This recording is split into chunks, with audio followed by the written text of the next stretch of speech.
ഇന്ത്യയുടെ 171 വിമാനത്തിൽ ഇന്നലെ കത്തിയമർന്നത് നൂറുകണക്കിന് ജീവനുകൾക്കൊപ്പം അവരുടെ സ്വപ്നങ്ങളും പ്രിയപ്പെട്ടവരുടെ പ്രതീക്ഷകളും ഒക്കെയാണ്. ലണ്ടനിൽ താമസിക്കുന്ന അർജുൻ പട്ടോളിയ നാട്ടിലേക്ക് എത്തിയത് ഭാര്യ ഭാരതിയുടെ ചിതാഭസ്മവും കൊണ്ടായിരുന്നു. ഭാരതിയുടെ അവസാനത്തെ ആഗ്രഹമായിരുന്നു തന്റെ ഗ്രാമമായ വാഡിയയിലെ പുഴയിൽ വേണം ചിതാഭസ്മം നിമജ്ജനം ചെയ്യാൻ എന്നത്.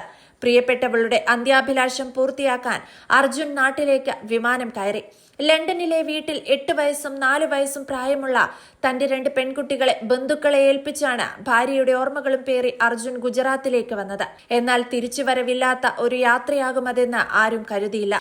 ഏതാനും ദിവസങ്ങൾക്ക് മുൻപാണ് ഭാരതി മരണപ്പെട്ടതെന്ന് അർജുന്റെ ബന്ധുക്കൾ പറയുന്നു. പറക്കമുറ്റാത്ത പ്രായത്തിൽ ആദ്യം അമ്മയെയും ആ മുറിവിന്റെ വേദന ഉണങ്ങും മുൻപ് അച്ഛനെയും നഷ്ടപ്പെട്ടിരിക്കുകയാണ് 2 പെൺകുട്ടികൾക്ക്.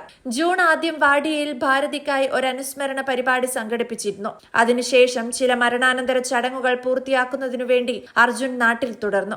വെള്ളിയാഴ്ച ലണ്ടനിലെ ഗാട്വിക് വിമാനത്താവളത്തിലേക്ക് അഹമ്മദാബാദിലേക്ക് വിമാനം കയറിയ അർജുന് പക്ഷേ തന്നെ കാത്തിരിക്കുന്ന മക്കളുടെ അരികിലേക്ക് എത്താനായില്ല. അർജുന്റെ കുടുംബം ആകസ്മികമായി ഉണ്ടായ ദുരന്തത്തിന്റെ ഞെട്ടലിൽ നിന്നും ഇതുവരെ കര കയറിയിട്ടില്ലെന്ന് അയൽക്കാർ പറയുന്നു. അർജുന്റെ അച്ഛൻ ജീവിച്ചിരിപ്പില്ല. അർജുന്റെ അമ്മയാകട്ടെ നാട്ടിൽ സൂററ്റിലാണ് താമസിക്കുന്നതെന്നും അയൽവാസി പറഞ്ഞു. എയർ ഇന്ത്യ വിമാനത്തിൽ അർജുനൊപ്പം യാത്രക്കാരും പൈലറ്റുമാരടക്കമുള്ള ജീവനക്കാരുമായി 242 പേരാണ് ഉണ്ടായിരുന്നത്. ഇവരിൽ ഒരാളൊഴികെ എല്ലാവർക്കും ജീവൻ നഷ്ടപ്പെട്ടു.